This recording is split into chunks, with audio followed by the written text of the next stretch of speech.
오늘 말씀은 창세기 1장 1절에서 5절까지 말씀을 우리의 두려움과 하나님의 주권이라는 제목으로 말씀을 살펴보도록 하겠습니다.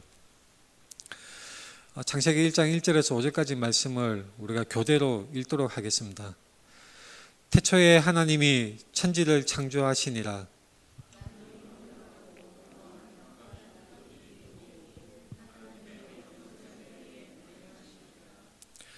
하나님이 이르시되 빛이 있으라 하시니 빛이 있었고,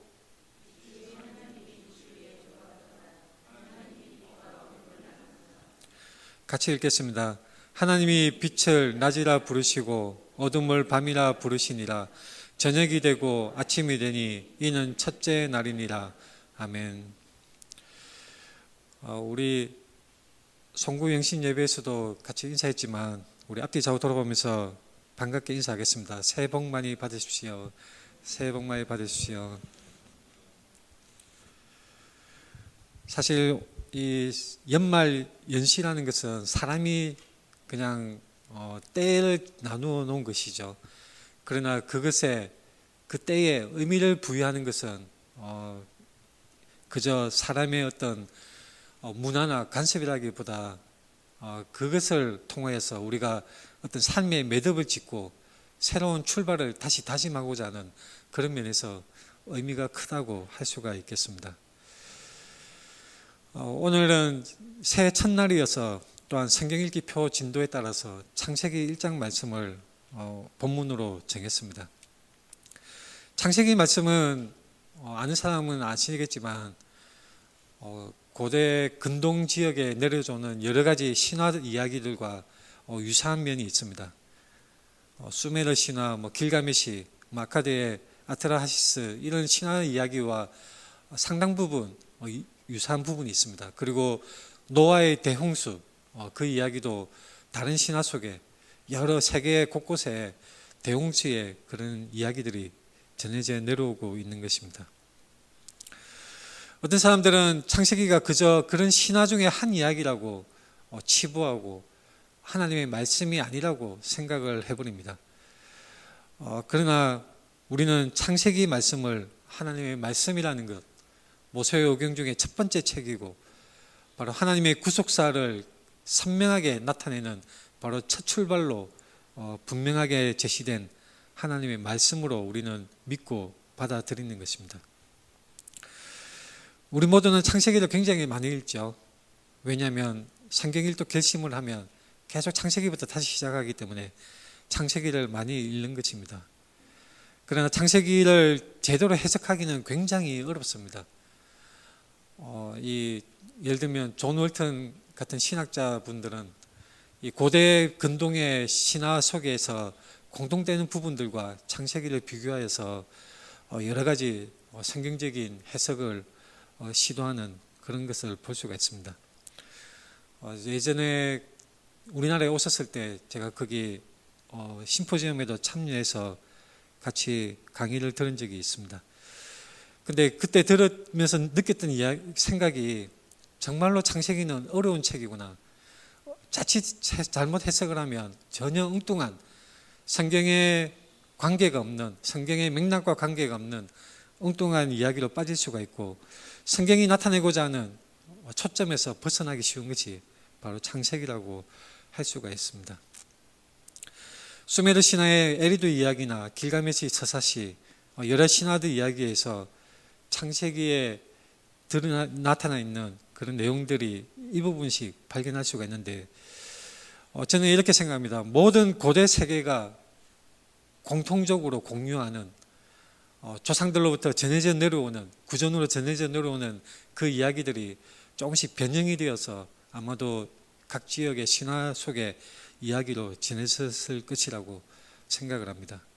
말하자면 초기 전통에 대한 가장 초기에 하나님이 세상을 창조하시고 또 세상의 죄악이 관영함으로 인해서 가득 참으로 인해서 하나님이 물로 심판을 일으키셨다는 것이 조상 때부터 계속 자손으로 전해져 오면서 사람들은 그것이 변형이 되어서 하나님에 대한 참된 지식은 잊혀져 갔지만 그 근간에 이야기들이 아직도 남아있는 것이라고 생각을 합니다. 창세기는 굉장히 이해하기 어려운 책이죠. 특히 우리 현대인들이 과학적 상식에 비춰봤을 때 과학적 상식으로 해석하기가 굉장히 어렵습니다. 금방 충돌을 하고 마는 것입니다. 제가 오늘 충돌이라는 말을 굉장히 많이 사용할 텐데, 창세기를 읽으면 우리의 세계관과 충돌합니다. 창세기를 읽으면 우리의 가치관과 충돌하기 마련입니다. 만약에 충돌이 없다면, 부딪힘이 없다면 그 메시지를 올바로 읽지 않은 것이라고 제가 단연코 말씀드릴 수가 있습니다. 창세기를 읽고 듣는 사람들은 어떤 사람들일까요? 당시 고대 이스라엘 사람들은 창세기를 읽고 들을 때에 어떤 느낌으로, 어떤 그 마음으로 그것을 받아들였을까요? 고대 이스라엘 사람들은 이방 그 우상 숭배하는 국가들, 이방 민족들에 둘러싸여져 있는 그런 상황이었습니다. 그 속에서 모세오경, 특히 창세기는 많은 의미를 주고 있는 하나님의 말씀인 것입니다. 특별히 바벨론 포로 생활을 하던 이스라엘 사람들에게 약속의 땅에서 쫓겨나서 유배당하고 핍박당하고 노예로서 이렇게 쫓겨다니고 여러 가지 힘든 고난의 생활을 할 때에 그 이스라엘 사람들의 눈에는 마치 하나님의 약속, 하나님이 그 세우신 언약, 다윗의 후손으로 오시는 메시아가 오실 것이라는, 그리고 영원한 나라를 세우실 것이라는 그 하나님의 약속이, 하나님의 언약이 마치 깨어진 것처럼 보여지는 상황이었던 것입니다. 이방의 신들이, 막강한 신들이 여호와 이스라엘의 하나님, 야훼 하나님을 마치 이기고 억눌러서 이스라엘 백성들을 종으로 삼았던 것처럼 보여지는 현실 속에 살았던 것입니다. 지금이야 우리는 무신론의 시대에 살고 있죠. 신이 없다라고 많은 사람들이 얘기하고 있는 그런 문화 속에서 살고 있습니다. 그러나 고대 시대에는 국가 간의 그런 힘의 관계, 그것이 마치 신들의 전쟁으로 그렇게 해석이 되어졌습니다. A라는 국가가 B라는 국가와 전쟁을 했을 때 그 결과는 A와 B 국가가 각자 섬기는 신이 누가 더 강한가, 그것에 따라서 승패가 갈라진다고 고대 사람들은 생각을 했던 것입니다. 바벨론 군대, 천하를 호령하는 바벨론 군대나 막강한 여러 가지 군사력을 가졌던 애굽이나 수없이 많은 이방 그런 국가들의 전쟁에 있어서 국력에 비할 때에 초라하게 보였던 이스라엘 사람들, 그 사람들은 쫓겨다니고 전쟁에 패하고 또는 점령당해서 노예로서 살아갈 때에, 포로 생활을 할 때에 이 이스라엘 사람들은 자신의 눈앞에 펼쳐지는 그 상황과 성경에서 말씀하시는 이 내용이 충돌하는 것을 느꼈던 것입니다. 그들이 창세기를 읽을 때 어떤 생각이 들었을까요? 고대 이스라엘 사람들이 두려워하고 걱정했던 것들이 어떤 것들이 있었을까요? 이방 민족들의 전쟁 위협, 아주 피부에 와닿는 전쟁 위협이었습니다. 호시탐탐 침략을 하고 사람들을 살육하고, 현대 국가에서는 시민을 가능하면 목숨을 해치지 않는 것으로 암묵적인 그런 동의가 대체로 지켜지고 있지만 고대 사회에서는 그렇지 않았습니다. 갓난아기까지 철저하게, 특히 아수르 군대는 갓난아기를 바위 위에 내리쳐서 죽이는 것을 일삼았던 아주 잔인한 그런 전쟁 양상을 보였던 민족들입니다. 이방 민족들의 전쟁 위협과 수없이 많은 범죄, 치안이 좋지 못해서 국가의 통제력이나 부족의 통치력이 제대로 미치지 못했기 때문에 자치적인 이런 개개인마다 자기를 지키고자 하는 그런 노력이 필요했던 시대였습니다. 뿐만 아니라 극단적으로 치중된 부의 편중, 지금도 마찬가지죠. 그러나 고대에는 굉장히 심했습니다. 그들의 착취와 인권을 무시한 폭력과 살인, 도적대, 거기다가 천재지변인 전염병, 기근, 가뭄, 여러 가지 많은 고난과 아픔들이 숱하게 있었던 것이 당시의 현실이었습니다. 그렇다면 현대를 살아가는 우리들에게는 그러한 두려움이 없을까요? 전혀 그렇지 않습니다. 오늘날 과학 문명이 발달하면서 오히려 우리의 근심 걱정거리는 더 늘어났다고 할 수가 있습니다. 지구 위협을 하는 소행성도 있죠. 어떤 사람들은 이것을 굉장히 심각하게 받아들여서 부자들은 땅속에 참호를 파고 그 속에 몇 달치 버틸 수 있는 시설을 갖추기도 하는 것입니다. 소행성이 지구에 가까워져 왔다가 멀어져 가는 것을 반복하는 것을 천문학자들이 보면서 확률이 몇 %다라고 계속 평가를 하고 있습니다. 2032년에는 달과 충돌 가능성이 있다. 지구는 파편 위협을 받고 있다. 그렇게 과학자들이, 천문학자들이 분석을 하고 있는 기사 내용입니다. 하늘의 천재지변뿐만일까요? 그렇지 않습니다. 우리 주변에는 전쟁의 위협도 있습니다. 베네수엘라 전쟁, 미국의 트럼프와 베네수엘라 사태는 우리가 지금 뉴스로 접하고 있는 아주 암울한 소식들인 것입니다. 세계 곳곳에서는 전쟁이 끊이지 않고 있습니다.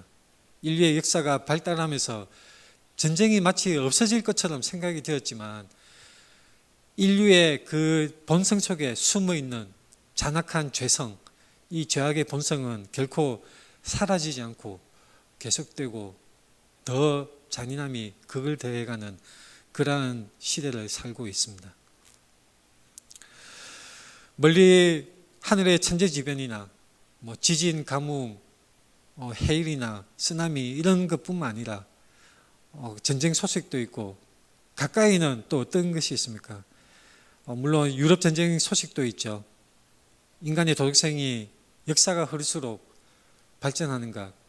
그렇지 않습니다. 유토피아가 건설될 수 있는가? 그렇지 않습니다. 여기서 우리는 이것을 분명히 알아야 합니다. 사람의 죄성과 타락은 복음이 아니면 정결하게 되지 못하고 구원받지 못하고 결코 해결되지 않는다는 것입니다.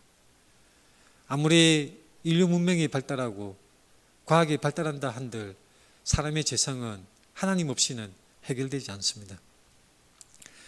제가 SF 드라마를 굉장히 즐겨보는데 그중에 스타트rek이라는 것을 좋아합니다. 말하자면 트레키, 스타트rek을 좋아하는 팬이라고 제가 스스로 생각을 하고 있는데요. 스타트rek에서 그리는 세상이 그렇습니다. 초고도로 발달한 과학 문명 속에서 사람들 간의 급여 임금 체계도 다 사라지고 돈도 사라지고 평화만이 공존하는 아주 이상적인 그런 국가, 이상적인 세계를 그리고 있는 것이 그 드라마 속의 모습입니다. 그러나 결코 그런 날은 오지 않습니다. 아무리 문명이 발달하고 과학이 발달해도 인간의 죄성은 해결되지 않는 것입니다. 사고, 사건 소식도 끊이지 않습니다. 동로에 교통사고가 있었다는 소식을 접하고 참 가슴 아픈 뉴스라고 생각이 됩니다. 이러한 질병, 사건, 사고, 범죄 이런 소식이 끊이지 않고 있는 것입니다. 그래서 고대 사람들은 전쟁의 위협, 여러 가지 안전에 대한 그런 걱정, 근심이 있었는데 현대를 살아가는 우리 현대인들에게도 마찬가지입니다. 단지 그 모습만 바뀌었을 뿐이지 그 위협이나 그 위험성은 여전히 우리 주위에 존재하고 있는 것입니다. 특별히 우리는 소시민으로서 가족의 안전과 가족의 생활에 대한 그런 걱정, 근심이 가득 차 있습니다.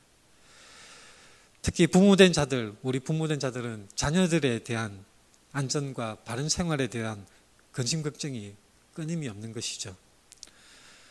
밤늦게 집에 오지 않으면 혹시 어디 납치를 당하지 않았나? 온갖 상상을 다 하는 것이 우리 부모들의 마음입니다. 혹시 차에 받쳐서 오지 못하는 것인가? 상상력이 빈곤한 사람일지라도 자식이 밤늦게까지 들어오지 않으면 전화 연락이 되지 않고 카톡도 보지 않으면 안절부절하고 온갖 상상을 다 하면서 조마조마하게 근심 걱정을 다 하는 것이 우리 부모의 심정인 것입니다. 우리 아들, 딸이 사고를 당하지 않을까? 납치나 범죄에 희생이 되지 않을까? 교통사고를 당하지 않을까? 중환병에 걸리지 않을까? 이 애들이 인생을 어떻게 살아갈까? 이 각박한 세상 속에서 부모인 우리가 떠나고 가고 나면 이 아이들이 어떻게 세상을 살아가고 감당할 수가 있을까? 눈물로 전전긍긍하는 것이 바로 우리 부모의 심정인 것입니다. 온통 근심걱정밖에 없습니다. 생활의 염려, 경제적인 여러 가지 걱정, 근심걱정도 가득 차 있고, 직장 생활, 사업장의 여러 가지 환경과 여러 가지 불리하고 어려운 상황들이 우리의 마음을 짓누르기 일쑤인 것입니다.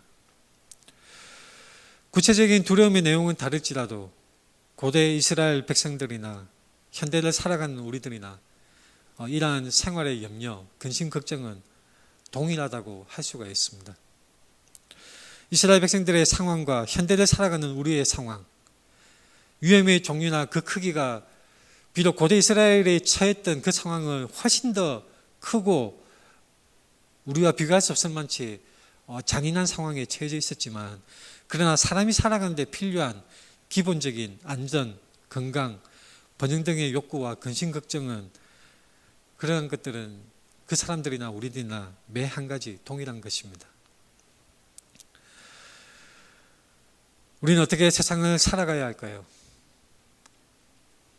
하나님의 말씀이 있습니다. 태초에 하나님이 천지를 창조하시니라. 바로 이 말씀, 성경의 66권의 그 많고 많은 성경 구절 중에서 창세기 1장 1절의 이 말씀으로 사실은 게임 끝인 것입니다.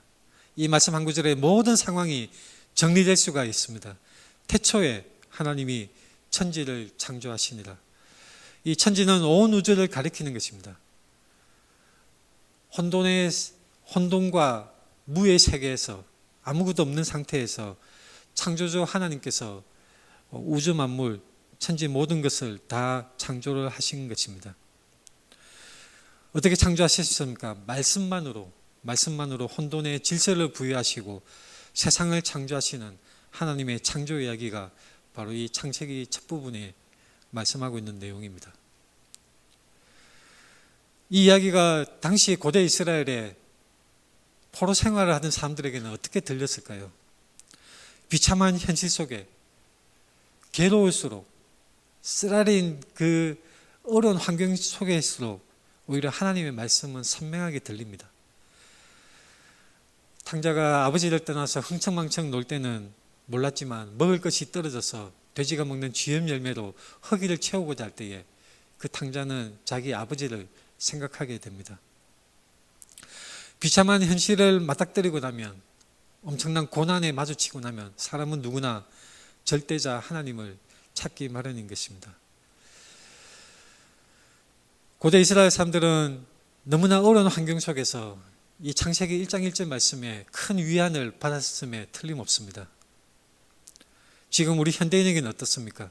여러분들에게는 어떻게 이 말씀이 다가옵니까? 우연히 겹쳐서 그저 우발적인 현상으로 생명체가 탄생하고 빅뱅이 일어나서 우주가 탄생하고 만들어졌다, 생명체가 생겨나고 진화했다고 믿는 그런 과학적인 상식 속에서 살고 있는 우리 현대인에게 이 말씀이 어떻게 들리고 있습니까? 믿기 어렵지 않습니까? 과학적인 상식에 본다면 믿기 어려운 말씀이죠. 바로 충돌이 있는 지점입니다. 성경을 딱 펼쳐서 제일 첫 부분을, 첫 구절을 읽을 때에 바로 우리의 세상의 가치관과 세계관이 바로 성경 말씀과 충돌하는 것을 우리는 알 수가 있는 것입니다. 이 세계관의 충돌은 고대 이스라엘 사람들에게도 마찬가지였습니다.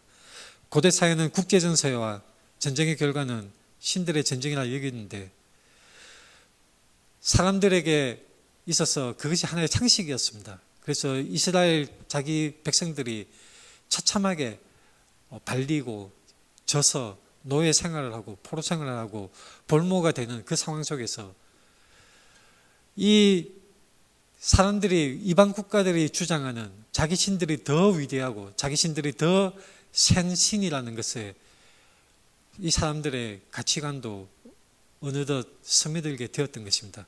그럴 때 이 하나님의 말씀, 창세기 1장 1절 말씀이 가치관의 충돌을 일으킵니다. 태초에 하나님이 천지를 창조하시니라. 모세가 기록한 이 창세기를 읽는 이스라엘 백성들은 자신의 상황에 비추어서 이 말씀을 읽었을 것입니다. 사실 하나님의 말씀은 우리의 삶 속에 적용이 됩니다. 하나님의 말씀은 우리의 상황에 적용이 됩니다. 하나님의 말씀이 옛날에 수천 년 전에 기록되었던 하나님의 말씀이 그냥 있는 것이 아니라 그 말씀은 살아있어서 역사하시고 여전히 우리의 삶에 적용이 되는 하나님의 살아있는 말씀인 것입니다. 이 성경을 읽을 때, 특히 창세기를 읽을 때 우리는 세계관의 충돌을 경험하게 됩니다. 모든 고대 신화는 수많은 신들에 대해서 이야기하고 현대에서는 신이 없다라고 세상이 저절로 이루어졌다고 말하는 그러한 시대 속에 가치관의 충돌, 세계관의 충돌을 일으키는 것입니다.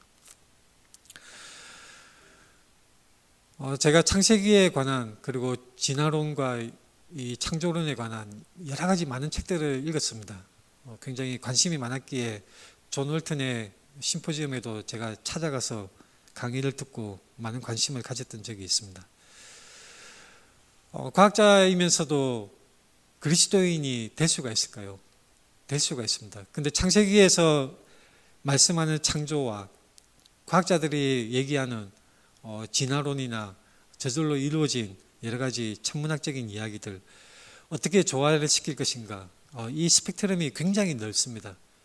그래서 브루스 월키 같은 유명한 구약신학자는 대학 강단에서 유신 진화론을 인정하는 발언을 했다가 강단에서 쫓겨나는 일도 있었습니다. 트럼프 롱민이라는 학자도 비슷한 경우를 당한 상황이 있었던 것이죠.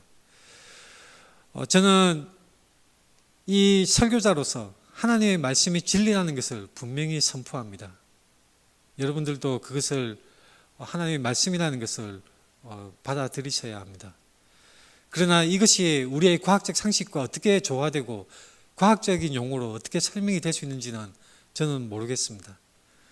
그것은 여러 가지 많은 과학자들이 믿는 그리스도인들의 과학자들이 여러 가지 설명을 하지만 그것이 맞는지 그것이 과학적인 설명이 틀린 것인지 잘 모르겠습니다. 심지어 존 월턴이라는 신학자는 이 성경 이야기가 창세기의 말씀이 유신 진화론을 부정하는 것이 아니라 그것도 다 설명이 될 수 있다라고 그렇게 말을 하기도 합니다. 중요한 것은 하나님이 천지를 창조하셨다는 것, 그리고 아담과 하와를 하나님이 만드셨다는 것을 우리는 믿음으로 믿습니다. 히브리서 11장 3절에 이렇게 말씀합니다. 믿음으로 모든 세계가 하나님의 말씀으로 지어진 줄을 우리가 아나니 보이는 것은 나타난 것으로 말미암아 된 것이 아니니라. 하나님이 선포하십니다. 태초에 하나님이 천지를 창조하시니라. 이 말씀은 우리가 믿음으로 아는 것입니다. 요한복음 1장 1절에서도 이런 말씀이 있습니다. 태초에 말씀이 계시니라. 이 말씀이 하나님과 함께 계셨으니 이 말씀은 곧 하나님이시니라. 창세기 말씀이나 이 요한복음 말씀이나 가만히 살펴보면 이 말씀의 주체는 하나님이십니다. 다른 존재가 결코 아닙니다. 우연이 아닙니다. 다른 어떤 소위 말하는 마귀 사탄도 아닙니다. 하나님과 마귀 사탄이 옥신각신 무슨 이원론적인 그런 전쟁을 치르는 것도 아닙니다. 이 말씀의 주체는 오직 하나님이십니다.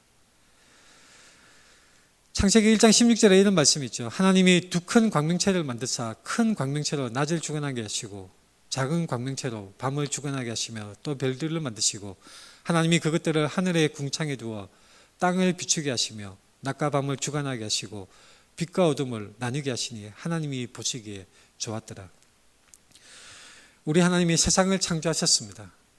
다른 이방민족이 다른 신을 섬기는 것인데 이 이스라엘의 하나님, 아브라함의 하나님, 이 하나님이 세상을 창조하셨다고 말씀하고 있습니다. 그런데 창세기 1장 16절에서 보면 특이한 표현을 볼 수가 있죠. 두 큰 광명체를 만드사 큰 광명체로 낮을 주관하게 하시고 작은 광명체로 밤을 주관하게 하신다는 말씀입니다. 여지없이 이 큰 광명체는 바로 태양을 말하는 것이고 해를 말하는 것이고 작은 광명체는 달을 말하는 것일 것입니다. 그런데 왜 창세기에서는 해와 달이라고 직접적으로 말씀하지 않았을까요? 그것은 바로 그 주변에 이방 민족들이 섬기는 신들이 바로 해와 달을 섬기는 그런 이방 종교가 있었기 때문입니다. 창세기는 그것을 정면으로 도전하는 말씀으로 말씀하고 있습니다. 너희들이 섬기는 해와 달도 한낱 큰 광명체와 작은 광명체에 불과할 뿐이고 하나님이 그것을 창조하셨고 그것을 두어서 그저 낮과 밤을 주관하게 했을 뿐이라는 것. 그것들은 결코 신이 아니다라는 것을 창세기는 역설적으로 강력하게 말씀하고 있는 것입니다. 우리 현대인들에게는 이 말씀이 그저 큰 광명체, 작은 광명체 이렇게 받아들여지지만 당시에 이스라엘 백성들에게는 이 말씀이 폭탄 같은 선언으로 들려졌을 것입니다. 해와 달을 섬기는 이방 종교에 대해서 정면으로 도전장을 내미는 하나님의 말씀인 것입니다. 그들의 세계관을 정면으로 도전하여 산산이 깨뜨리는 충돌하는 말씀입니다. 이 창세기의 창조 이야기는 이스라엘의 세계관을 바로잡을 뿐만 아니라 이스라엘이 이방신의 지배를 받는 것이 결코 아니며 천지를 창조하신 주권자, 창조주 하나님의 보호하심 아래 있다는 것을 분명히 드러내고 그것에 대한 소망을 주는 말씀입니다. 하나님을 경외하는 백성에게 자기들의 하나님이 세상의 운명과 자기들의 모든 것을 하나님이 주관하시고 다스리시는 진정한 왕이시라는 것을, 주권적인 하나님이시라는 것을, 창조주 소유주이시라는 것을 분명하게 알려주어서 위로하는 말씀인 것입니다. 성경의 내러티브, 성경 전체의 내러티브를 보면 결국 이것이라고 할 수 있습니다. 창조와 타락, 그리고 회복, 새 창조로 창세기부터 시작해서 요한계시록까지 이어지는 그런 내러티브 이야기 흐름이 있습니다.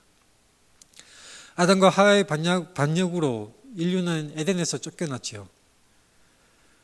타락을 한 것입니다. 하나님의 면전에서 쫓겨나서 죄의 그런 얼룩진 그런 비극적인 삶으로 들어서게 되었습니다. 그러나 하나님께서는 그것을 버려두지 아니하시고 하나님이 태초전에 작정하신 그분의 놀라운 뜻 가운데서 바로 죄인들을 구원하시고 회복시키셔서 이 온 세상을 새 창조하시는 그런 면을 나타내시는 것이 바로 요한계시록까지의 이야기라고 할 수가 있습니다. 하나님은 회복시키시는 하나님이십니다. 하나님은 창조하셨고 인간들의 자유의지로 타락을 하였지만 하나님은 그것을 버려두지 아니하시고 회복시키시고 새로운 피조물로 새 땅과 새 하늘을 빚어주시는 우리 하나님이십니다. 예수님이 처음에 공생의 사역을 시작하실 때 이렇게 말씀하십니다. 이르시되 때가 찼고 하나님의 나라가 가까이 왔으니 회개하고 복음을 믿으라. 예수님이 하나님의 나라를 회복시켜 주십니다. 하나님의 나라가 가까이 왔다고 예수님이 2000년 전에 선포하셨고 십자가 대속 사역을 이루셨고 언젠가 마지막 때에 오실 때에 그것이 완전히 이루어지게 될 것입니다. 예수님께서는 모든 권세를 받으셨습니다. 예수께서 나와 말씀하여 이르시되 하늘과 땅의 모든 권세를 내게 주셨으니, 바로 예수님이 어떤 분이십니까? 하늘과 땅의 모든 권세를 받으십니다. 통치하여 주시는 왕 중의 왕이신 것입니다. 하나님의 아버지 우편에 앉아 계시고 마지막 날에 다시 오실 때에 하나님의 나라를 완전히 이루어 주실 것입니다. 창세기의 이 창세기 말씀은 그 놀라운 복음의 이야기에 바로 서막이고 첫 부분이며 또한 장차 오실 메시아에 대한 원시적인 복음이 선명하게 나타나 있는 성경 66권 중에 첫 번째 책인 것입니다. 세상이 창조되기 전에 어떤 상태였을까요? 2절에 이렇게 말씀하고 있죠. 땅이 혼돈하고 공허하며 흑암이 깊음 위에 있고 하나님의 영은 수면 위에 운행하시니라. 혼돈이 있었습니다. 무의 상태, 혼돈의 상태, 질서가 없는 상태에 근데 우리가 이해하기 어려운 말씀들이 있죠. 하나님의 영은 수면 위에 운행하시니라. 하나님이 물을 만드시기 전에, 하나님이 바다와 육지를 만드시기 전에 하나님의 영, 성령 하나님이 수면 위에 운행하신다고 나와 있습니다. 여기서 수면이라는 것은 우리가 흔히 생각하는 물 위를 말씀하는 것이 아니죠. 바다를 우리가 물질적으로 보는 그런 바다가 아닙니다. 이 바다는 혼돈의 바다, 사망의 바다, 어둠의 바다라고 할 수가 있습니다. 이 말씀은 직접적으로 대응되는 말씀이 계시록 말씀의 21장에 있습니다. 또 내가 새 하늘과 새 땅을 보니 처음 하늘과 처음 땅이 없어졌고 바다도 다시 있지 않더라. 계시록에서는 바다에서 죽은 자들이 걸어 나오는 그런 장면이 있습니다. 바다는 사망의 바다요. 바다는 어둠 위에 권세가 있는 것이고 부정적인 그런 면으로 그려지고 있습니다. 거기서 말씀하는 바다는 해운대나 인천 앞바다 그런 바다가 아니라 바로 하나님의 통치와 멀리 떨어진 곳, 부정적인 어둠의 그런 장소, 개념적인 장소라기보다 관념적인 장소라고 할 수가 있겠습니다. 하나님의 주권이 나타납니다. 이 상태에 하나님께서 이르시되 빛이 있으라 하시니 빛이 있었습니다. 저는 성경에서 가장 멋진 표현 중에 한 구절이 바로 이 구절이라고 생각합니다. 빛이 있으라. 하나님께서 빛이 있으라 말씀하시자 빛이 있었던 것입니다. 이 하나님이 이르시되, 창세기 1장에 보면 하나님이 이르시되 10번 반복해서 나타납니다. 아마도 이스라엘 백성들은, 모세와 함께 출애굽한 이스라엘 백성들은 이 창세기 말씀을 접할 때에 하나님이 이르시되 10번 반복되는 것을 보면서 하나님의 율법 10계명을 떠올렸을 것입니다. 하나님이 이르시되 이 표현에는 바로 왕의 위엄이 나타나 있습니다. 우리나라 사극에 보면 왕의 어명이요 이렇게 말하는 장면이 나오죠. 그러면 그 왕의 어명을 듣는 모든 백성이나 신하들은 땅에 엎드립니다. 존엄한 왕의 그 어명을 듣기 위해서 땅에 엎드리는 것이죠. 하나님이 이르시되 이 표현은 바로 왕의 위엄이 나타나 있는 것이고, 고대 왕들의 그런 말들을 표현하는 방식에서 바로 하나님의 왕 중의 왕되심을 나타내는 표현으로 1장 3절에 나타나 있습니다. 하나님이 이르시되 빛이 있으라. 온 우주의 왕이시고 왕 중의 왕이신 하나님이 말씀으로 빛이 있으라 하시니 빛이 있었던 것입니다. 시편 33편 9절에서는 이렇게 노래합니다. 그가 말씀하심에 이루어졌으며 명령하심에 견고히 섰도다. 하나님의 말씀으로 이것이 이루어집니다. 하나님의 주권을 나타냅니다. 하나님의 주권을 믿으시기 바랍니다. 사실 우리는 날마다 죽는 것과 같습니다. 온통 근심걱정과 죄의 습성으로 우리는 하나님 앞에 괴로워하며 우리는 날마다 죽는 것과 같습니다. 우리의 근심걱정을 우리 주님께 맡기십시오. 오늘 설교 제목이 무엇입니까? 우리의 두려움과 하나님의 주권입니다. 창조주 하나님, 말씀으로 지으신 우리 하나님의 주권을 인정하시고 우리의 모든 근심걱정을 주님께 맡기십시오. 그분은 바로 우리의 왕이시고 우주를 창조하신 분이시며 지금도 통치하신 분이십니다.